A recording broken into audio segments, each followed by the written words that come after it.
I'm Chris Ferrell from the All Things Good and Nerdy podcast, a wacky weekend morning show, part of the GonnaGeek network, just like the show you're checking out right now.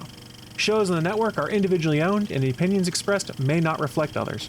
Find other awesome geeky shows over at GonnaGeekNetwork.com. Welcome to episode 288 of Better Podcasting.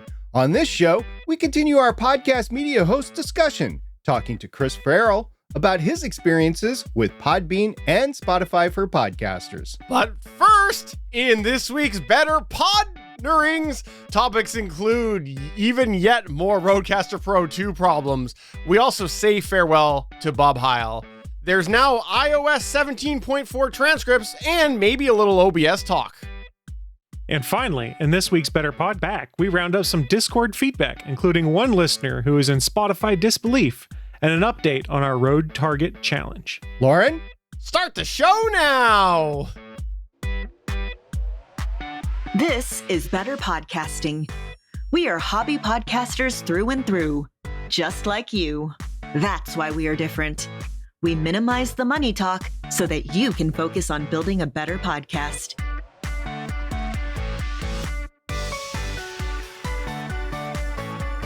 Welcome to an all-new episode of Better Podcasting. I am Steven, and I am pleased to say SP is here, but wait for the comma after that.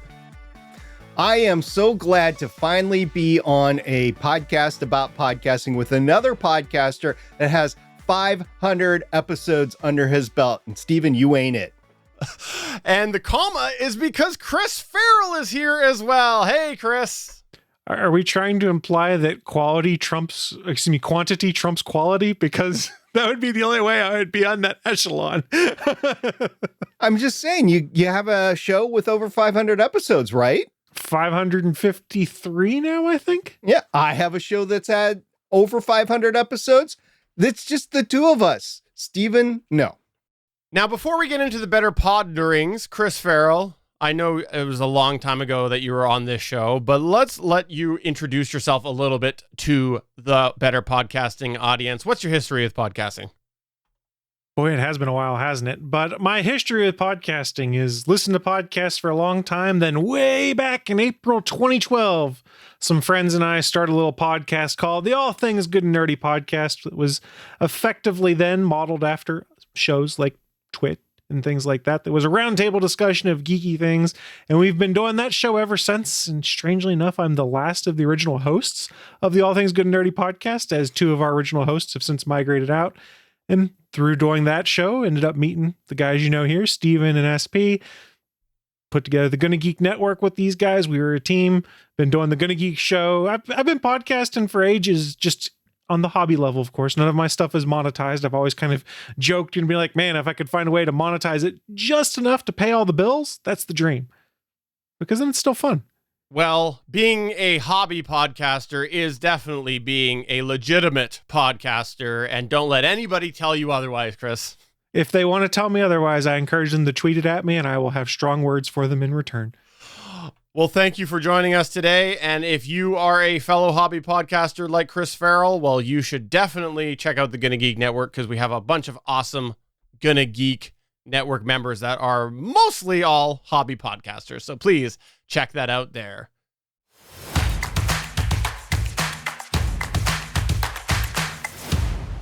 All right, we're going to kick the Better Podnerings off with what we had teased last week. And I'm a little lost here because this is an iOS related thing. And usually I would throw this over to SP, which is the resident Apple user on this show. However, I do feel like Chris might trump you a little bit because now he's running a M2 Mac Mini over on his main machine as well. So maybe he has one more device now. You have an M2 Mac Mini though, right? No, it's an M1. M1. I cheaped out. Fair enough. However, you do have a desktop Mac. So let's still turn it over to SP to tell us about this. Okay, good. So iOS 17.4 came out of beta and it hit the waves a couple of days ago. And that is right around the 4th of March, 2024. Yesterday, I upgraded my phone to iOS or 17.4.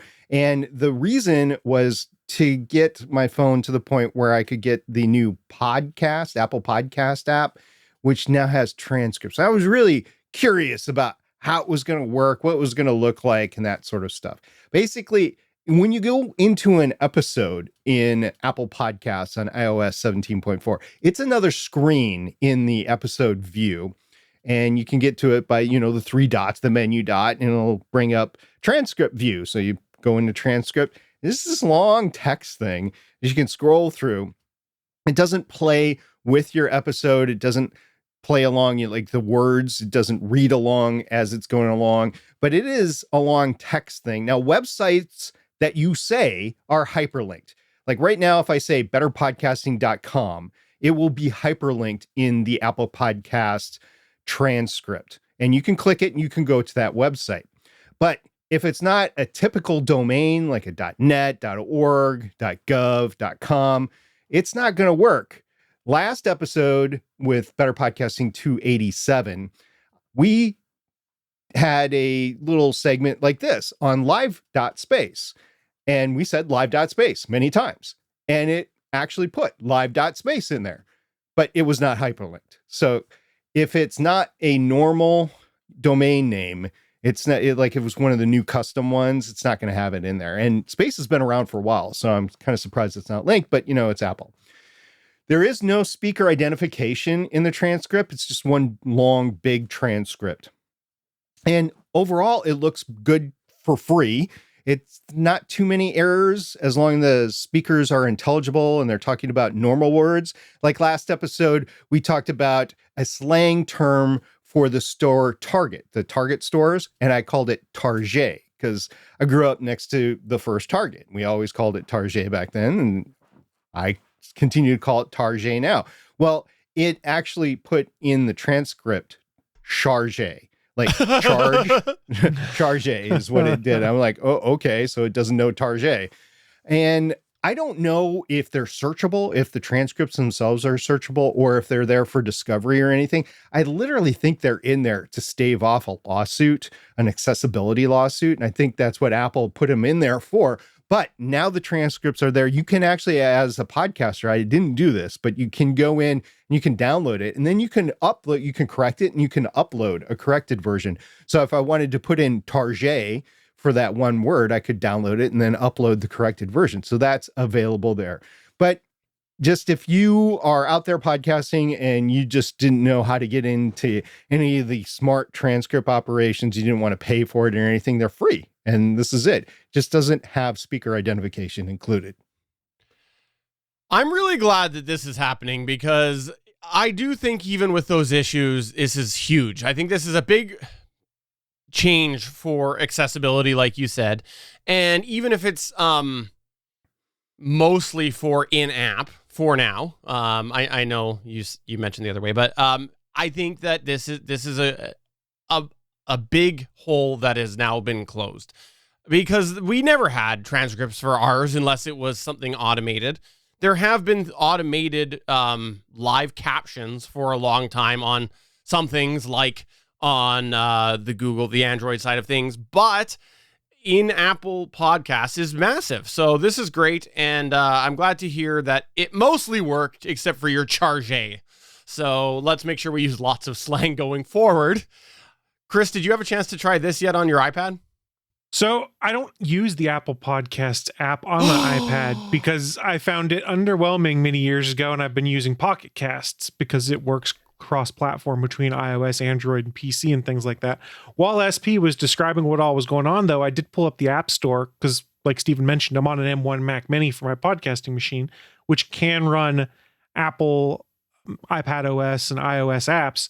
The Podcasts app, I couldn't find in the App Store as anything I could download on my Mac Mini. So I don't know how Apple envisions the right way for desktop users or laptop users to consume podcasts when the podcast app I couldn't find in the App Store. So maybe Oh, that's because I have it installed already, evidently. I looked in the wrong place. It's like, I know it's in there, dude. Yeah, I'm sitting here and I'm like, I can't find it in the App Store because, I just pulled up the app tray and hey, there's the Apple Podcast app. So, no, I haven't played with it because I didn't think I had it until literally just now.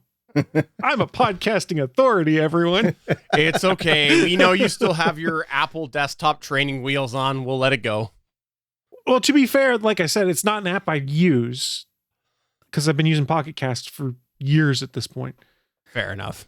I do have a caveat that I want to throw in there for hobby podcasters. If you've been trying to talk about something anonymously on a podcast, this is another tidbit that might help give you away. Like if somebody's searching, I mentioned I didn't know if it was searchable or discoverable or whatever, but if there is a way for people to go in or corporations to go in and search all of Apple Podcasts for mentions about their company, or maybe they have your voice on file eventually, and then they match it up with, this doesn't exist yet, but if they match it up with your voice print in podcasting or whatever, then they're going to find out who you are and what you said about the company. So just saying, the transcripts are a step in that direction for people to identify you if you want to remain anonymous.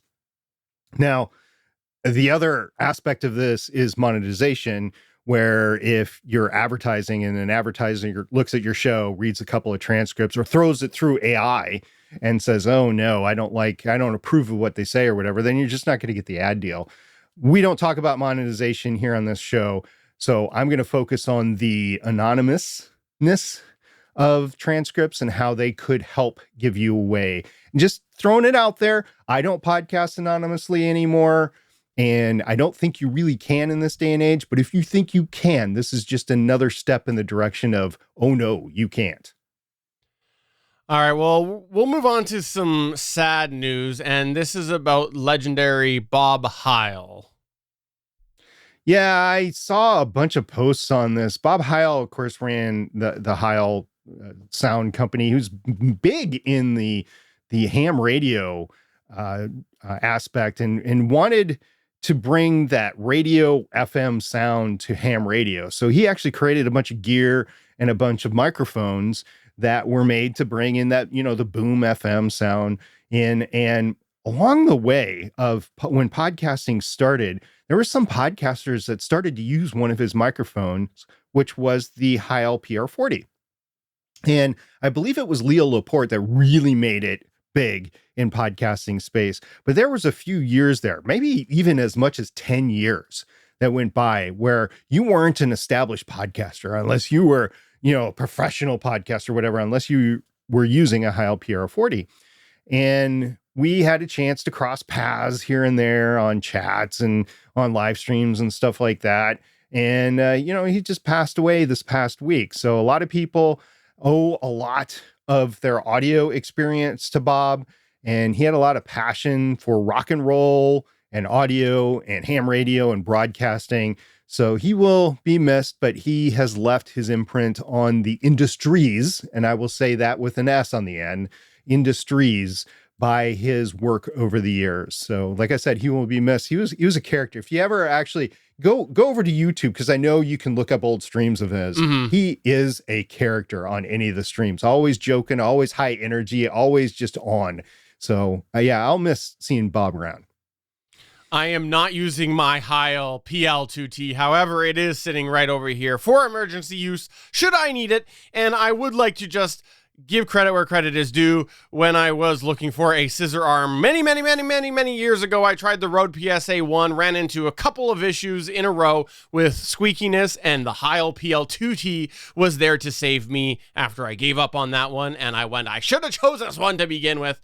But I was cheap, and at the time, the import fees were a little more expensive. I am using my Heil PL2T, and I'm also using the 12-inch riser that came with it. And I forgot about that. I don't know why I forgot about it. I use it every day, every time I podcast. I've got the Heil boom arm on it. All right, I just got a quick update For the OBS fans, for those of you who didn't know this, I am a person that likes to do video. That's why we have a video show.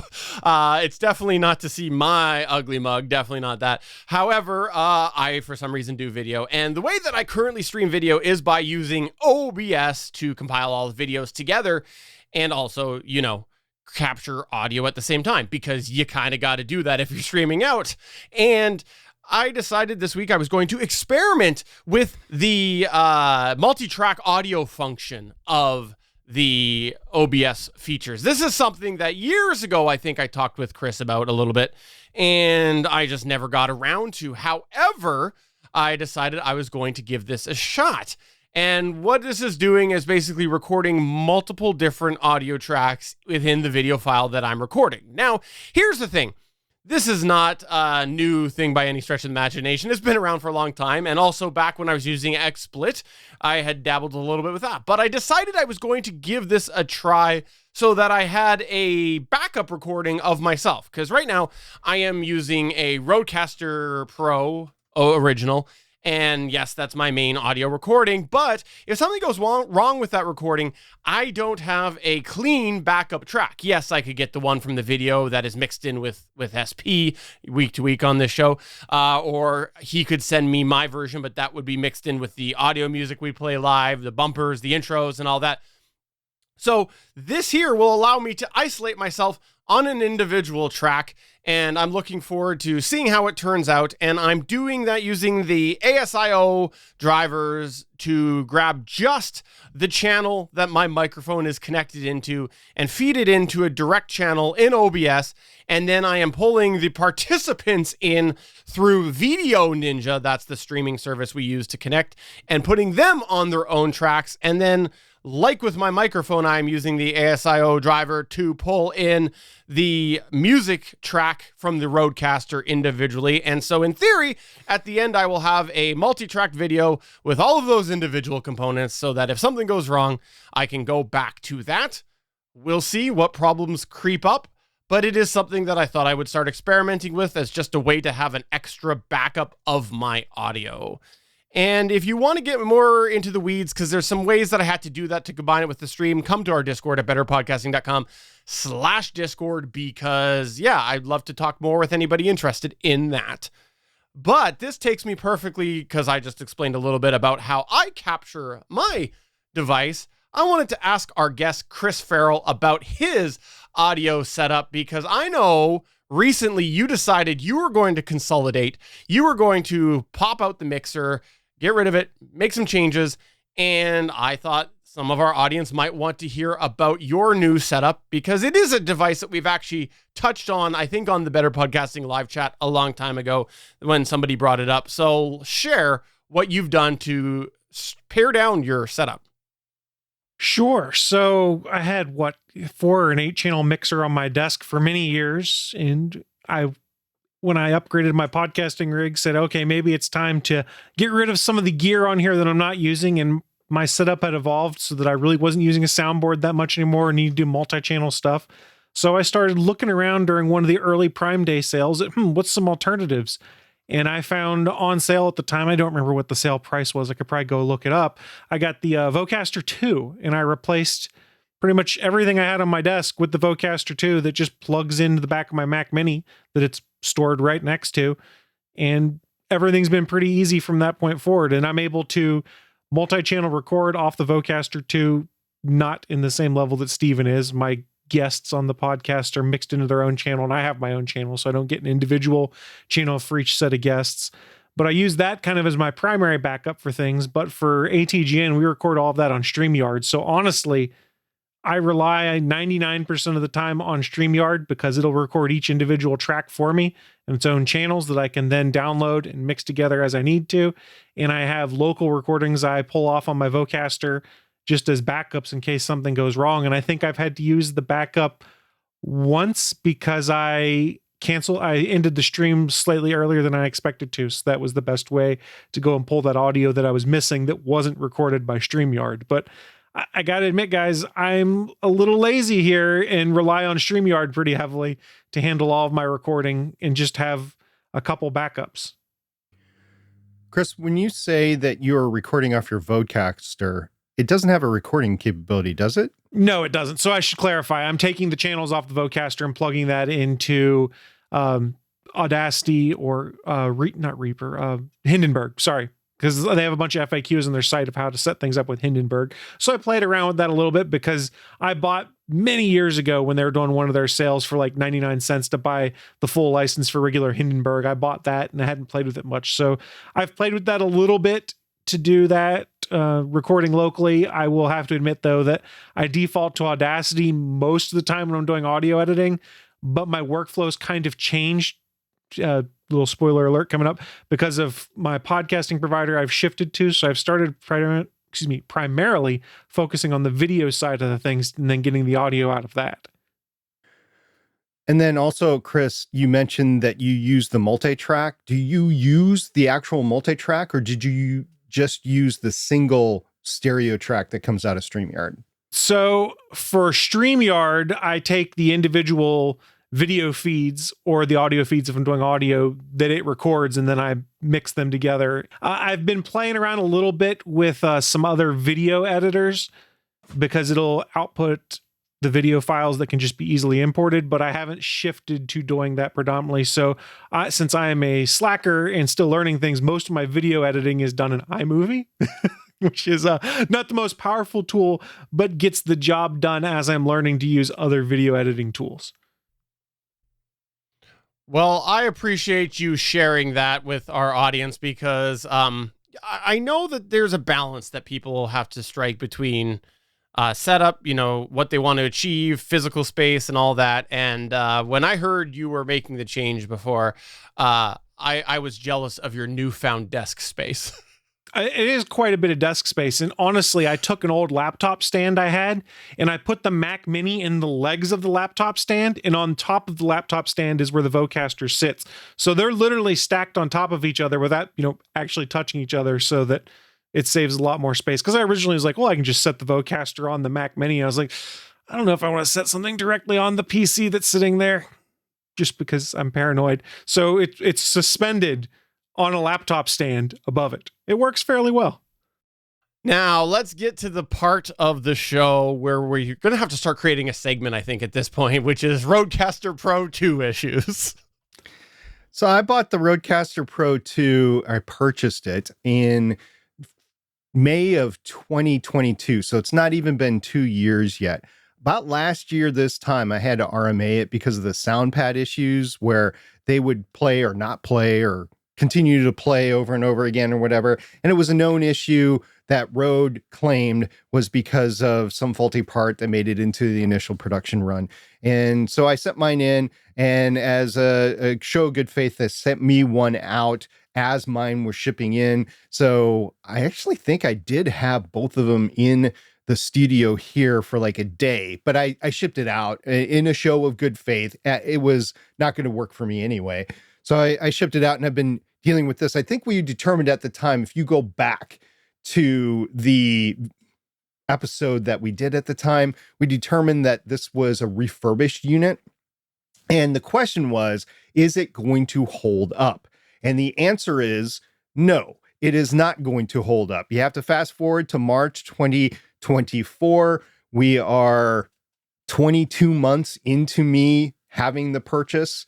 Not even really, because that would be at the end of the month. So 21 and a half months in.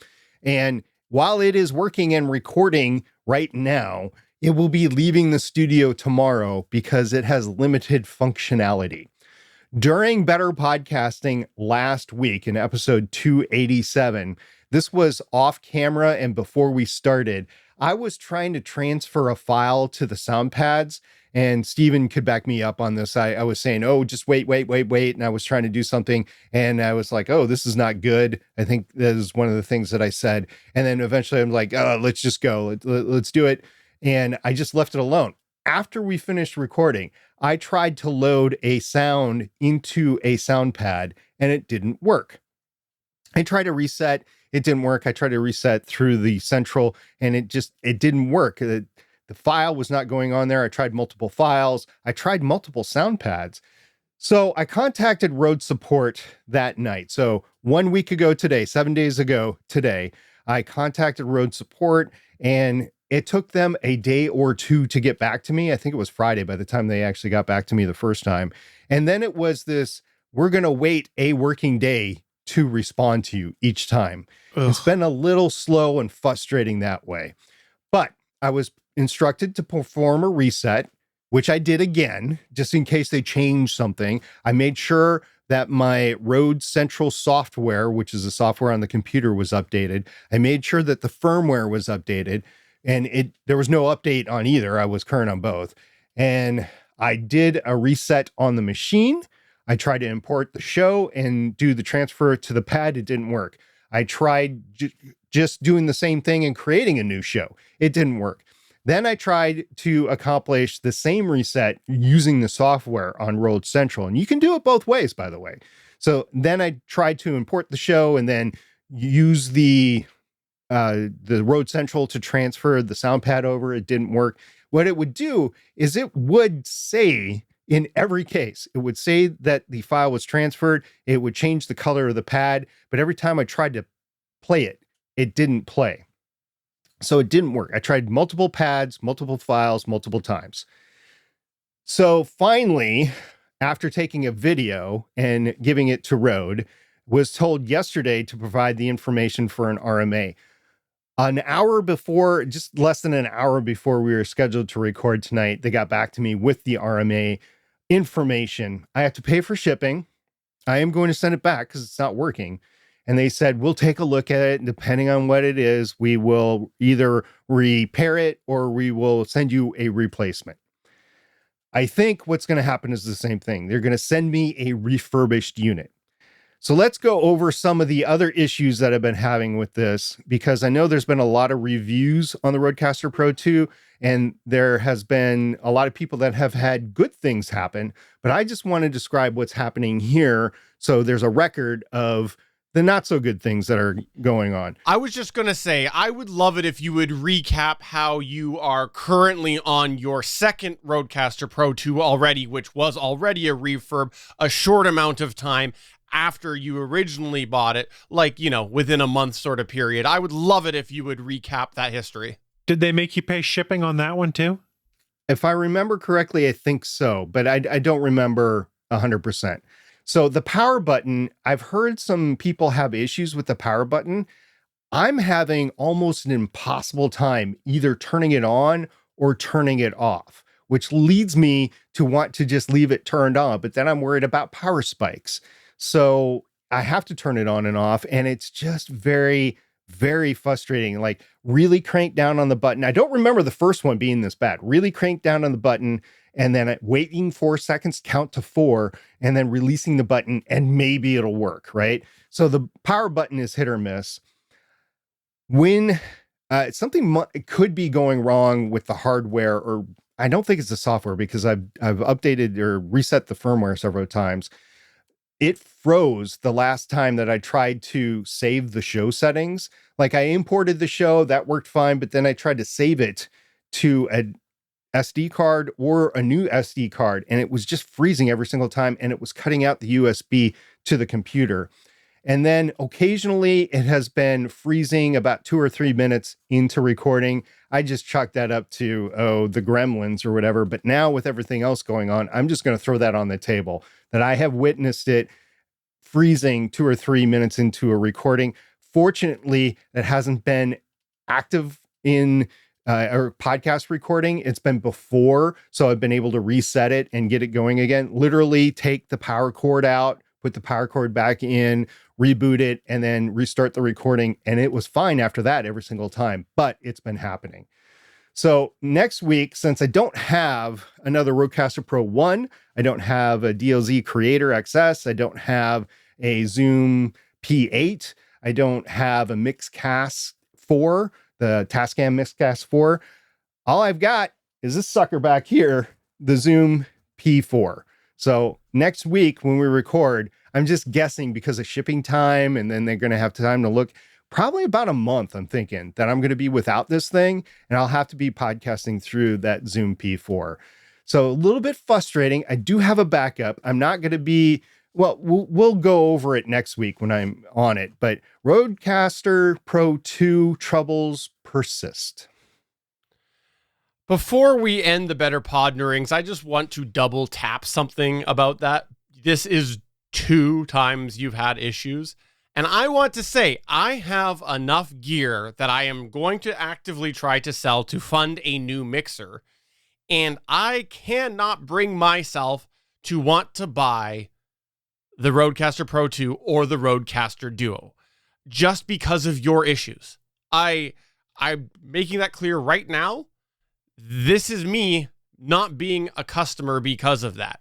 I just don't want to get into that situation, and I'm just going to keep putting up with the Rodecaster Pro 1 problems until something else is on the market, or there's a new generation, or they've gone fully stable, because I was really thinking about it. Like, it seemed like things had evened out for you and everything, so maybe I could, sell it, but I've made the decision that I'm not going to. I just can't bring myself to do that and risk that. So there you go. Let's say that right now. This is at least one customer that is not going to be a customer. I honestly didn't want to tell you because I figured if it was an easy fix that it wouldn't be that big of a deal.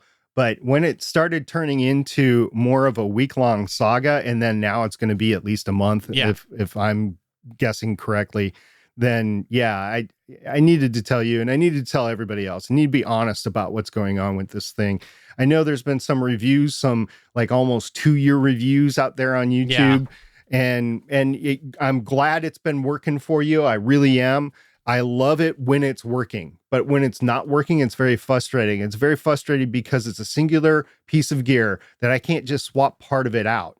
I have to buy the whole thing or replace the whole thing. It's $699.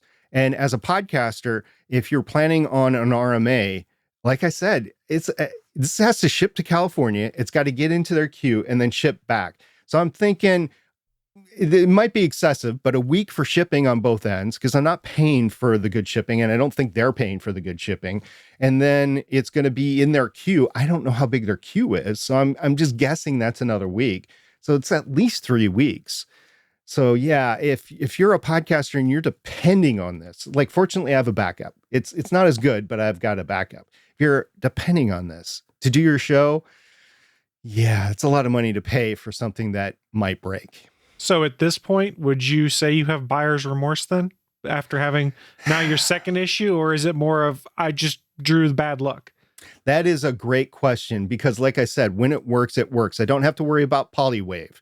I don't put that salt in my wound, SP. I will, because that is one of the reasons that I got this, is that I didn't want to deal with polywave. And when I heard that this wasn't polywave, I'm like, oh, I'm home sort of thing. And it's got a format, a fit form that fits on my desk. I can look over and easily see. The screen's not as big as a Mackie DLZ Creator, but it's big enough. It's push button and it's very versatile in what you want to do, a mix minus, tons of ways to record, tons of ways to mix minus, tons of ways to choose out. You can select different outs through each of the 4 headphones. It's a very, very versatile machine for a streamer and a podcaster. And I like it, but I hate it because of the trouble. It should not do. I should get, in my opinion, if I don't hit it with lightning or anything, I should probably get 5 to 7 years out of this thing. And I haven't had 1 year with either of the ones that I've had. Well, if you've had any issues with anything like this, we'd love to hear from you. Come to our Discord at betterpodcasting.com/Discord and let us know. We always like to report that to the audience so that people can make an informed decision. Let's get into our media host segment where we're going to talk about Chris's experience.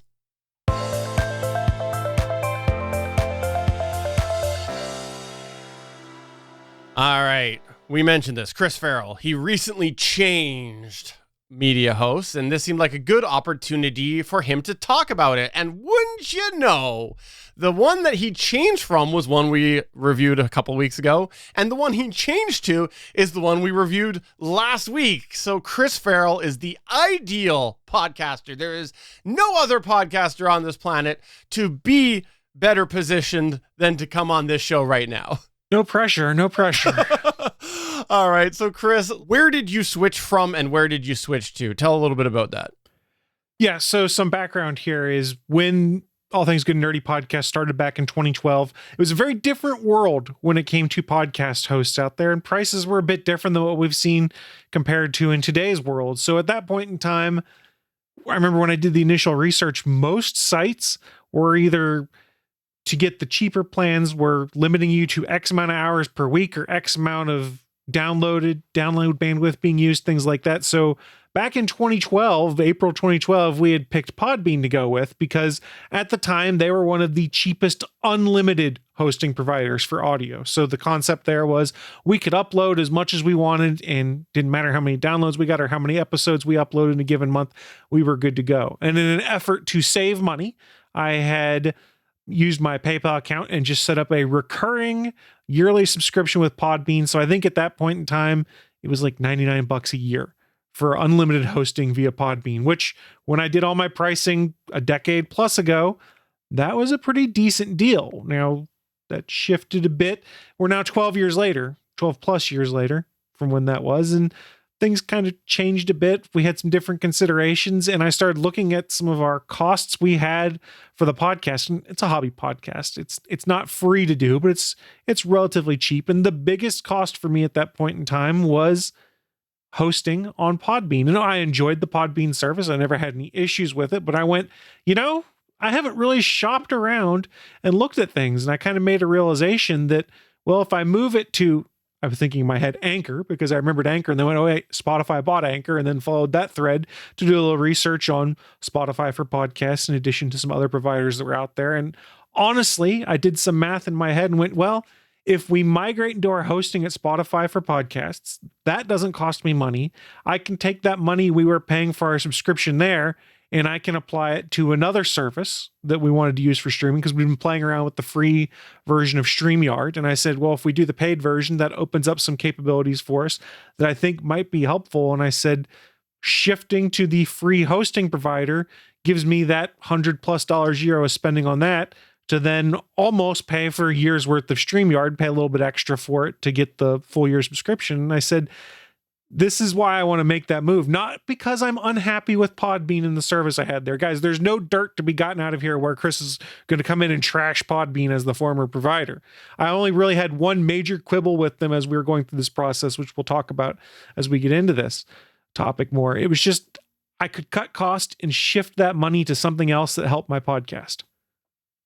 Given the fact that Spotify has made some pretty radical changes over the past 3 months, they've gotten rid of their Spotify exclusive podcasts. They have gotten rid of their creator tools and transitioned most people, try to offboard them to Riverside, and their earnings aren't all that great. Are you, since now you're on Spotify, concerned about possibly the longevity of the service? So the first 2 points I didn't really care about, to be honest, because I'd never really listened to the first stuff you were talking about that was on Spotify. And the second point, all the tools they had and things that were baked in, I never cared because we were doing a video show outside of things. And I just needed to be able to take my either video or audio file and upload it and have it go out via RSS feed for subscribers. So I didn't care so much about that. Now, I'd be lying if I didn't say I had some concerns in regards to the longevity of the Spotify for Podcasters platform just because of the budget issues they've been having. That being said, it wasn't painful to transition to Spotify for podcasts. If I have to transition out to something else because they end of life it's going to be a pain in the butt, but I'll at least have those cash savings for the time that I was here, and I can transfer that out to somewhere else and figure out how best to maximize my dollars. So I guess my big takeaway would be, at least for me it was, when I first started looking into transitioning providers, I was a bit daunted by the process, being like, oh, I don't want to screw this up and have everything go wrong. The fact that it was relatively smooth transitioning from Podbean to Spotify, I'm not exactly concerned if I have to do it again in the future. So you said you found it daunting. I just can't believe that. It's not like there's a hobby podcast out there that's dedicating an entire season to reviewing a bunch of different services, right? Because they found the whole process daunting. So, I mean, and that's fair. And I will have to give credit to both Spotify for Podcasters and Podbean, is they both had fairly detailed help and FAQ pages on the transitioning out and in process to help with that. And Spotify for Podcasts did pretty much kind of handhold you through the process. When you say, I have a podcast I want to import, it takes you through a guide that each step of the way says, okay, we need this information from you. Okay, you're on Podbean. You need to go to your Podbean site and make these changes in your account. So it was relatively straightforward getting that figured out, but there's always that, oh crap factor of, am I going to screw something up and make it so that my entire feed gets screwed up in the transfer? I screw something up so my podcast subscribers can't get to me, something like that. Once you transferred your RSS, how long did you keep your Podbean account going? So I let the yearly subscription lapse, was what it was going to be. So that just ran out. Oh boy, I want to say it was like March 3rd is when the subscription ran out. So I'd gotten the emails from Podbean that was effectively, hey, we see you didn't pay. We're going to shut this down. Okay, you didn't pay after the week of grace period. Everything's been disabled, but if you start paying again, we'll resurrect things. Which brings me to the biggest difficulty I had with Podbean, which was, I mentioned early on, I had linked it to my PayPal account just for simplicity's sake. So when you start trying to go and cancel your paid plan with Podbean, even their help documents say there's not a way in your My Account page or anything like that on Podbean to do it. They tell you to go to PayPal and to cancel your recurring payment there. That was kind of annoying because I was like, I don't know where the heck to do that. And the help documents they had there were for an earlier iteration before they had redesigned some of the stuff on PayPal's website. So it's not that I'm incompetent and can't figure it out, but it was, why don't you have a feature on your site that makes it real easy for me to say, okay, cancel, don't bill me again, shut down. But it was, if you've linked your PayPal account, which is the preferred method, you have to go via PayPal to cancel it. And which means then you get those emails from Podbean about, well, you haven't paid, you're naughty, here's what we're going to do to your account. And that was really the only step through this process that I found kind of annoying, is that there should be a real easy way on their site for me to be like, I'm transitioning out, or I want to shift to a different plan or to a free tier or something like that, where I can just cancel on the site itself. I have some speculation about why that might be, since you're saying PayPal is. So I do too. Well, okay, I'll let you get to that one in a minute. But when we looked at Podbean, they actually no longer do offer PayPal to new accounts, as far as we could see. So I wonder if it's something in a legacy system or something, which is not an excuse. You should definitely be able to close it on the client side, but I wonder if it's related to that. See, my conspiracy theory was less charitable, which was there's probably plenty of people that have since pod faded and kept their podcasts active. And if they have the recurring subscription on there, it just keeps going. And you don't have to worry about it then, because you have incoming cash coming in, whether there's new content being put up there or not. But I was also a bit annoyed at the process at that point in time when I made that thought in my head. So going back to the question that I asked you, I don't know if you answered it before and I just missed it, but you quit your Podbean subscription on March 3rd, you said. When did you transfer over to Spotify? So I transitioned over probably 7 weeks before it ran out, because I wanted to give myself some runway in case something went long in that transferring process. So I want to say that it was either late January or early February when we transitioned over to Spotify for podcasters, because I knew that if something went wrong, I could effectively try and roll it back, and I still had Podbean for another 6-8 weeks at that point in time. And it took like a day or two basically for the redirect and stuff to take hold once I did everything I needed to on the Podbean side of things. And at that point in time, I didn't touch the Podbean site again once I had transitioned over to Spotify, other than to just log out one last time. And I think I changed the password to something and put it in my password manager. Did you check all your feeds that you distribute to? Yes, I did. And then I also, on the Spotify for Podcasters thing, there's a place where all those feeds are.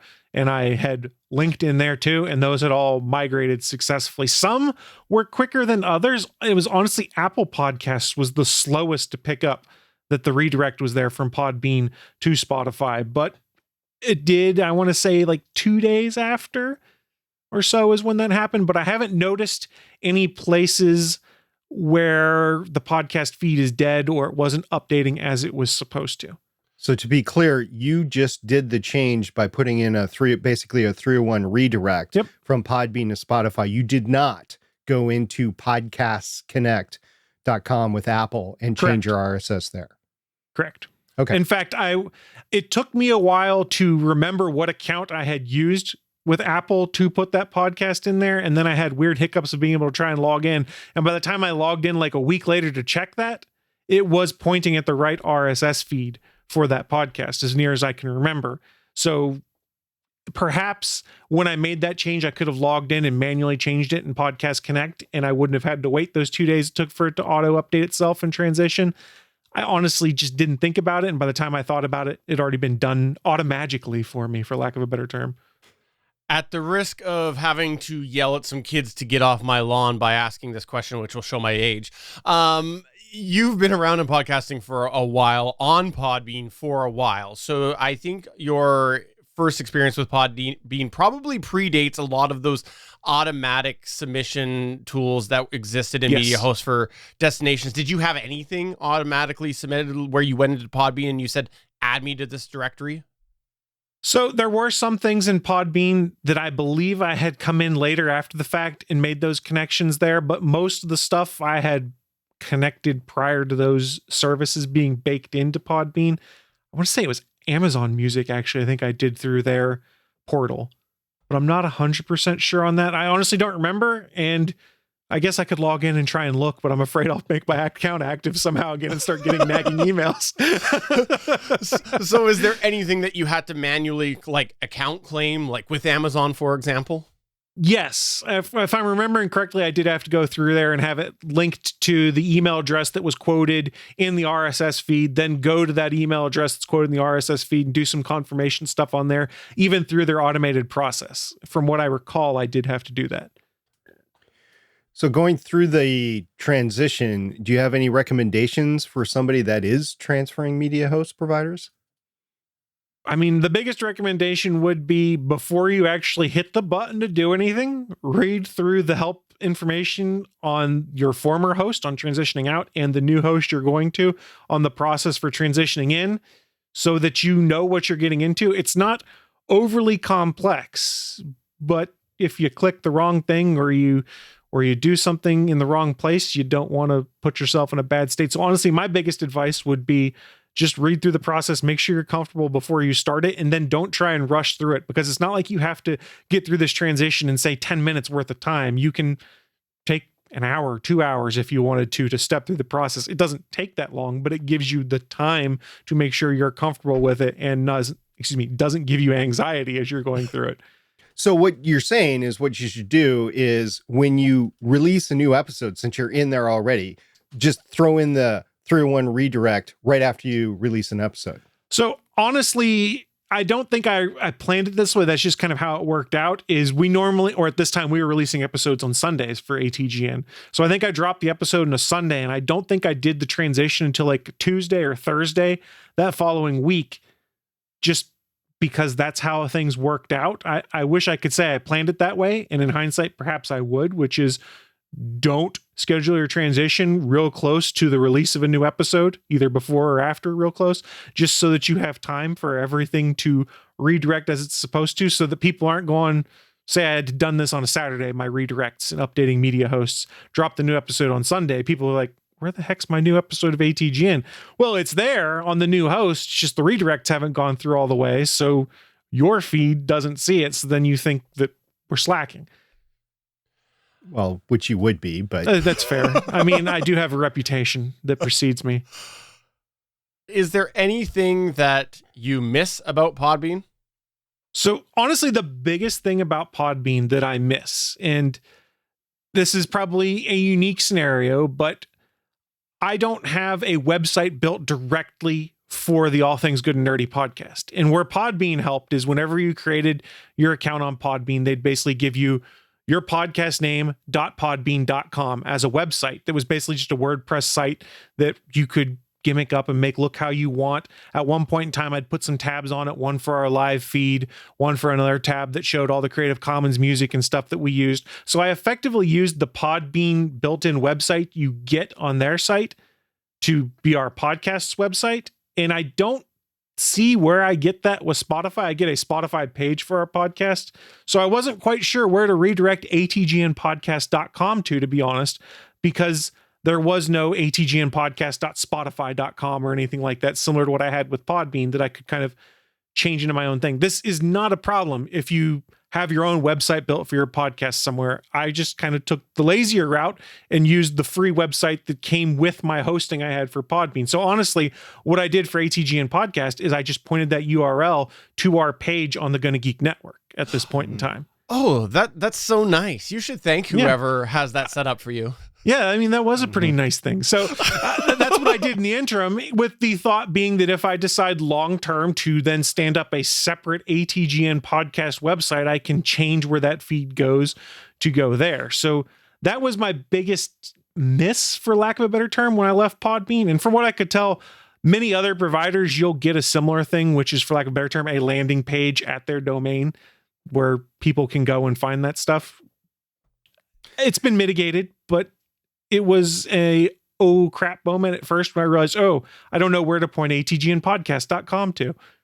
When I set up this show on Spotify for podcasters, when we were doing the review, it gave me a URL to Spotify. So it's the Spotify page for the podcast. And I had have a domain, and I redirected it to that page, but it's just going to Spotify. There's nothing unique about your identity on that page. I mean, we tried to inject the social media and it wasn't showing up there. I don't know what that link leads to that is in the back end of Spotify for podcasters, because you can put in your social media accounts in there. Yes. I have no idea what those do in Spotify for podcasters. Did you get that to work anywhere?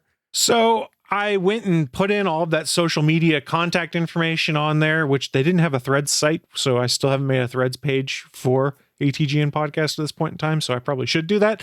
But I was able to put that stuff in there. I was able to do their linking to other directories in there where I'd already established things so that I could just have that show up on my Spotify profile. But here's the kicker, guys. I don't use Spotify for my music. I use YouTube Music. So honestly, everything I really know about how things are showing up in Spotify is I texted one of my co-hosts. I said, hey, Bachman, can you take a look at this? We transitioned to Spotify and make sure things are showing up right. He played a few episodes, looked at the profile page and said, hey, everything seems to be working as it needs to. And we kind of called it a day at that point. It doesn't look bad. It's definitely Spotify branded. Yeah. And I know that you could possibly use one of the new services out there, the new podcasting website services that are out there, but you have to pay for those. And that kind of mitigates the point of using Spotify for podcasters because it's free. So now you're paying for a website, whereas you could pay for the website and a media host provider like Podbean all in one.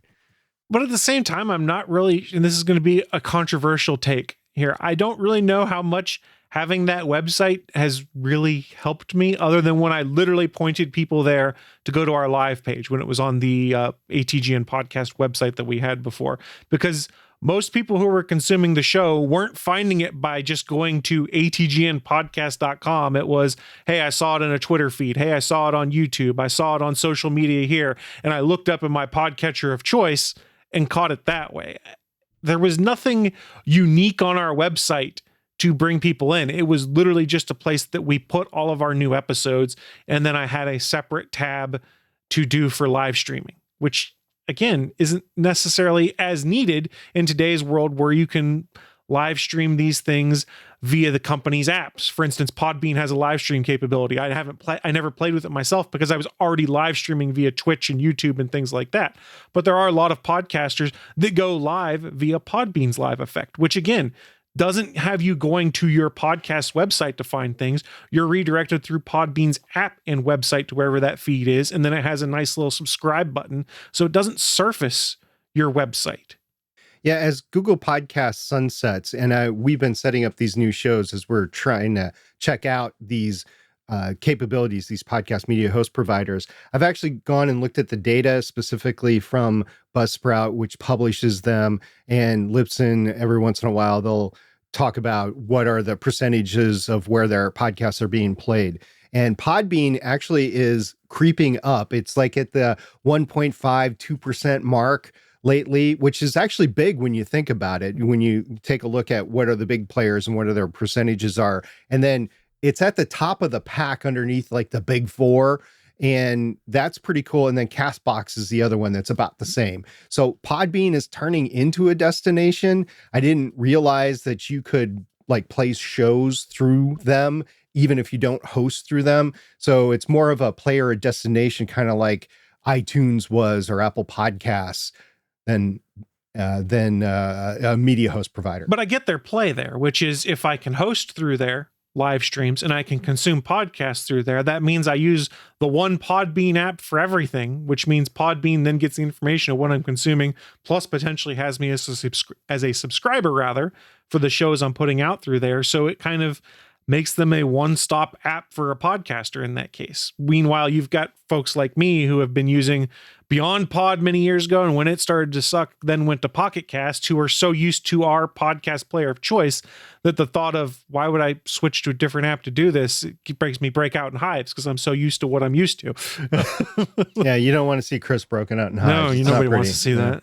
Let's back up to 2012. Okay. When you first started podcasting, when you were in 8th grade or something like that. Why did you originally choose Podbean? Honestly, because at that point in time, it was the best value, the best bang for the buck. So many folks who are in podcasting now probably don't remember, and I didn't realize when I did it. And I say this semi-facetiously, but in 2012, Podbean was kind of semi a joke when it came to hosting providers. And I'm not being disparaging here, but this was before they had migrated to AWS to do their hosting. So it was not unheard of for Podbean until they got to AWS, and I want to say 2014 or 15, to have extended outages. And the joke amongst people who were on Podbean, like, oh, can't upload my episode, guess they're down again. And it was not unheard of that they could have multi-day outages back then. And they did transition AWS and that was fixed. But I think I mentioned at the top of it, it really just came down to bang for my buck there, which was I can flat fee get unlimited hosting in 2012 and not have to worry about how many downloads I'm getting or the size of my files or the time length of my files. Because back then, when I looked at a lot of the hosting providers, it was, well, if you upload 6 hours per month, here's what it would cost you. If you upload 12 hours per month, and this is an exaggeration, I honestly don't remember what those values were. Mm-hmm. But for Podbean, it was, yeah, it's unlimited. You upload what you want. It can be downloaded as many times as you want.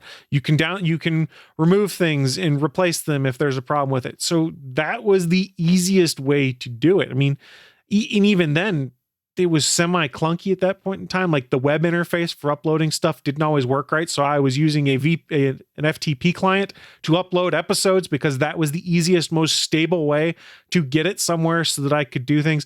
The Podbean platform, the AWS transition, whenever they pulled that off, made it a completely different beast. And honestly, I think I had one service blip once they transitioned AWS, and they've been on AWS for, I think, 8-9 years at this point in time. So like I said, I have no heartburn with Podbean. I was not treated poorly. I didn't have issues with it. I just made a move that was better for the finances of my free podcast.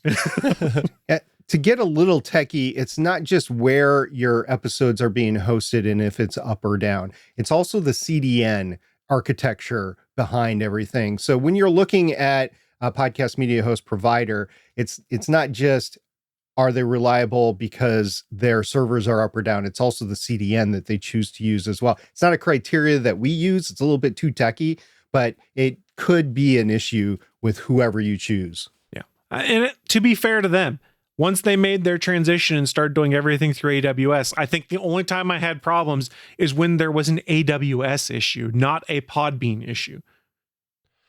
All right, so one last question for you on the note of Podbean. I know Podbean has a bunch of extra features that are adjacent to the standard media hosting. Did you ever have a chance to use any of those? And if so, what was your experience? So honestly, no. Because I got in before most of those things existed and there was inertia there and I just didn't consider. I think I got some marketing spam about it. Went, I'm too entrenched in my workflow. I don't give a crap about this. And like, I know they have some AI tools for transcripts. They've got their own live streaming capability, stuff like that. But like I mentioned earlier, we're already doing our own live streaming. I didn't need to go out via Podbean to then take that same audio and put it back on there because I wanted to do video episodes that we had put out on. It's been YouTube for a decade plus, and it's been Twitch for probably 8+ years where things have been going to. So I never really used most of those tools. And to me, it was, okay, these are more tools that I don't know how well the utility will work. And honestly, I'm just lazy and have my way that works for me already that I can do locally. So I probably didn't take the initiative I should have to go and explore if those tools could have simplified things for me. It's possible they may have. I honestly don't know. And I'd seen that question in these notes and I went, God, I don't even know what some of these tools are, and had to go on Podbean's website after I had stopped subscribing to go see what without logging in, obviously, because I didn't want to start the email traffic again. So I think I might have looked at them differently had I not started putting my podcast up there in 2012 and just been used to the way I was doing things. Had I been a relatively new podcaster or starting a new project, perhaps those tools might have appealed to me more, or I would have been more knowledgeable of how they could be used to help my workflow, but I'm just a stodgy old dinosaur. I actually knew that you didn't use them, and I wanted to bring it up just to bring up a point that, you know, a lot of times when people are discussing media hosts, they do look at the big list of features and everything that is offered, but those features aren't always applicable to each user. So every user might have a different criteria of what they're hoping to see in a media host as far as the functionality, and maybe someone newer isn't an old fart like us and might be interested in them, right? So, but you know, on the flip side, someone like us who do have our own workflow that we're happy with, they don't mean much. So that's kind of why I wanted to bring it up, if I'm being honest. One last question for you. Spotify for Podcasters is shutting down in 1 week. You going to go back to Podbean, or is there somewhere else that you'd go to? And hold on, before you answer that, it's not actually shutting down. Okay, let's just make that clear right now. So in this hypothetical, Podbean would probably be at the top of my list just because of comfort and ease of use, but I don't know. So, okay, because of the research I've done, and it's lacking in comparison to other hosts because it's been a few weeks since I last did it, and there are some hosts that are on my I won't consider list, which we can get into if you guys want to at some point in time. I would probably shift back there and probably do a month-to-month plan while I determined if that was the location we were going to reside in permanently at that point in time. So the correct answer is wait until Better Podcasting completes its survey of services for hosting your podcast, and then you choose from there. I mean, you're not wrong. You guys are two of the folks I would reach out to if I was looking into this transition again. I didn't really much this last time other than in passing because I'd kind of made the decision that I wanted to go somewhere to free up that money to use for other things on the podcast. And it really didn't matter what anyone else said. I was going to do what I was going to do unless I could find some major red flag that was going to stop me. But at this point in time, without me knowing what my next free home or lower cost home would be, I would certainly be reaching back out and say, hey, educate me, because I'm not well educated on this. And there's only so much Google foo I can do to figure out the right path forward. Well, let's just say the only other logical free option would be just to realize that RSS feeds are another example of us being old guys, and you just put your podcast exclusively on YouTube. That's all you have to do. I mean, it is there too, but I'm just poking some people there with that one. Well, thank you for discussing that. If you have any questions for Chris, please come to our Discord at betterpodcasting.com/Discord, or you can let us know, podcast at betterpodcasting.com. We'll pass those along to Chris, because Chris is somebody that just went through a transition of a media host, and you can bet when we finally move off of Libsyn, we will be revisiting this episode to remember all of the cautions that you gave us, Chris, so that we don't have any troubles and we make the same good choices that you did as far as the transition process happens with the RSS feeds. My only caution is just take your time. Don't rush through it. It was remarkably simpler than I thought it would be when I first started the process. Like, oh God, this is going to be a pain in the butt. And it wasn't. It was easy. This is where we here at Better Podcasting turn the show over to you as we run through some of your feedback. We call this segment Better Podback. Last week, I issued a challenge because we had a listener post a picture of a display of the Rode demo at Target. That's just for the transcript there. We talked all about how there was a pod mic out on display, and it looked like maybe it was an authentic pod mic. So I issued the challenge, try to plug an XLR into it and record a cast. Well, we had a couple of people try to do this, including you two. And we also had Randy Walker, who originally posted the picture, also try. So really quick, we'll just say that Randy's experience was the same as Chris's. And what happened when you tried to do this challenge at your local Target, Chris?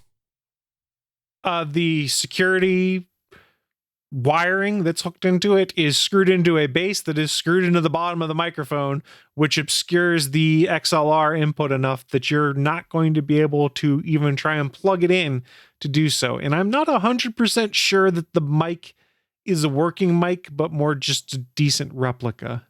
Oh, so disappointing. And SP, you tried as well, but had a different failure. Yeah, first of all, challenge accepted and challenge failed. So I went to the Target, and that's right by, in between my work and my house. I went to it, walked to the back, couldn't find a freaking microphone display to whatever, right? I just couldn't find one. And then I went online on the Target app on my phone, and it showed none available in my location, like no Rode gear whatsoever in my location, and that I would have to go to another store an hour away to get to it. So the Target near me, or the Target near me, does not have any Rode gear. So it's not at every single Target out there. That's what we discovered. It's only in select stores, and it's not like it's only a few stores, because there were multiple Targets an hour away from me that had the Rode display, but not the one convenient to me. So I'm like, screw it. I'm just, whatever. I'm going to lose this challenge, and I can live with it. But I did try.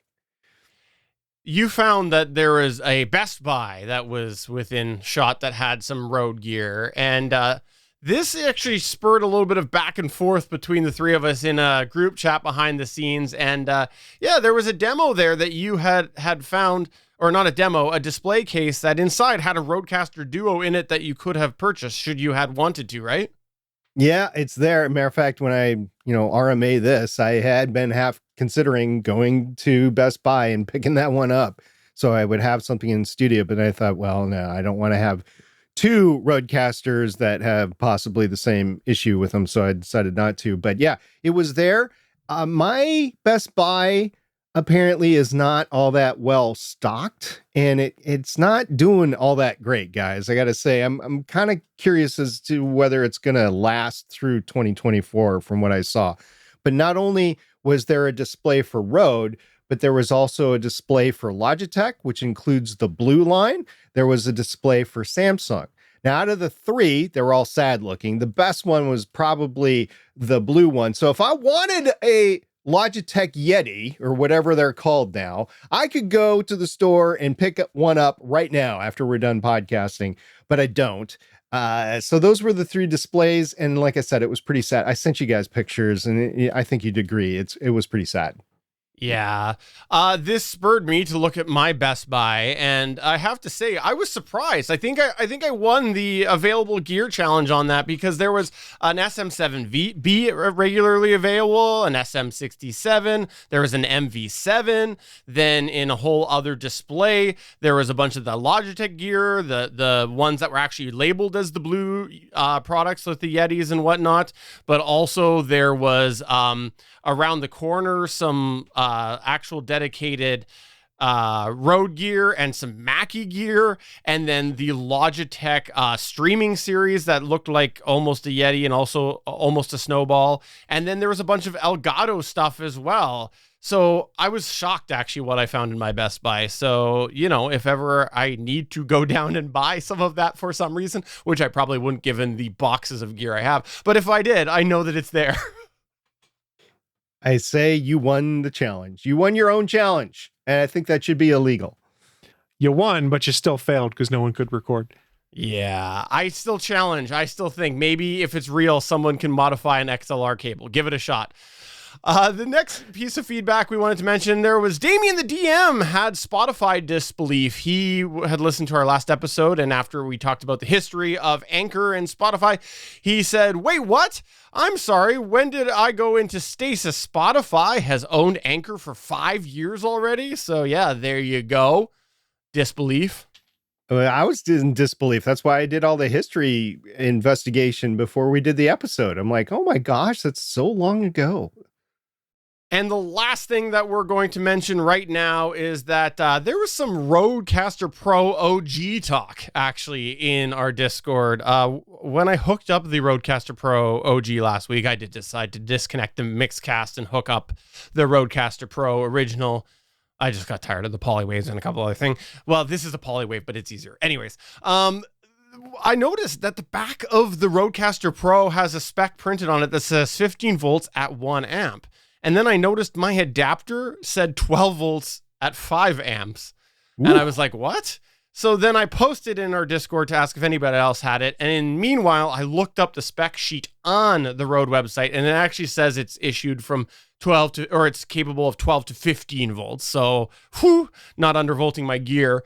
But then we also ended up having someone in our Discord say that they had, a 12 volt 1.5 amp adapter. So quite the variance in that first generation of, I guess, power adapters that were provided, and presumably at some point, maybe a 15 volt one as well. So yeah, I did not realize that until I just happened to notice as I was hooking it back up. So we just assumed they went with the cheapest power adapters they could buy to pair with it. So the supply lines changed. It actually says Rode on it is the weird part about it. Like it literally has, and it's not just... is it a sticker? It's not just a sticker either. No, if it is a sticker, it's a good looking sticker. I will not put the challenge out there, but just ask if you are listening to this and you happen to have a Rodecaster OG or a Rodecaster Pro 1, whatever you want to call it, take a picture of the adapter, and specifically if you can zoom in to the voltage and amperage, and then get it back to us on our Discord server, which you can find at betterpodcasting.com/Discord, or on our social media. Go ahead and get a hold of us there and just let us know what yours looks like so that we can compare and contrast, maybe more than just the two. So that's going to take us to the end of another episode of Better Podcasting. Chris, thank you so much for coming on this episode today. I know that we pulled you away from your usual Wednesday activity, so I appreciate you taking the time to join us today. As well, I know that it's hard for you to see us more than once a month. It is tough. I got to get used to that, but it was fun. I really do appreciate the invite to come on and chat about my experience and just chat with my friends. That's what I enjoy about podcasting. But I will fully admit that once we get done doing this show, I'm going to go upstairs and start my DVR about an hour back and start watching this week's episode of AEW Dynamite. And I will throw this out there for everybody. If you are a user of one of the media host providers that we review, and you want to come on and talk to us about it, talk to us about what we didn't cover, what we did cover, what you agree with, what you don't agree with, get a hold of us, and we might have you on a future show. And if you want to tell me I'm wrong about everything, just go to the Discord and the Better Podcasting channel. Big Chris is wrong, and here's why. I like being told that. Let's have a debate. Maybe I am wrong. Maybe I misunderstood something. And while you are there, make sure you do hop over to the ATGN channel and listen to his show. Subscribe to it wherever you get your podcasts. So for episode number 288 of Better Podcasting, I'm Steven saying my year of payments for the SM7B is done. It's paid off. I'm Chris. I've shifted to Spotify for podcasts. I'm SP, sadly saying goodbye to the Rodecaster Pro 2. For now. Bye. Thanks for checking out another episode of Better Podcasting. You can find the full back catalog of Better Podcasting at betterpodcasting.com. If you're into geeky podcasts, please check out the other podcasts on the GonnaGeek Network at GonnaGeekNetwork.com. This show was produced and edited by Stephen Jondrew. Voice work was done by L.W. Salinas. Thanks again for listening or watching, and we hope to see you again next week.